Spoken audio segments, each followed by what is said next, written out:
As marketers, we're always looking for more data to help us understand our audience better. By the way, you are aware that virtual events are an incredible source of data, right?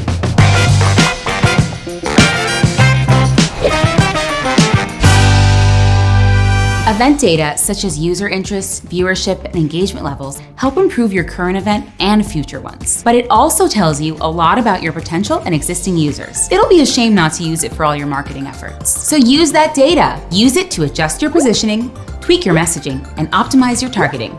Positioning, messaging, targeting. Look, it even rhymes. That means it's gotta be true. Use your event data to personalize content for users. If you can match interests with names, that's awesome. But you can do so much more, like comparing it against demographics to see trends and tendencies on a much bigger scale. Better get started. No, really, go.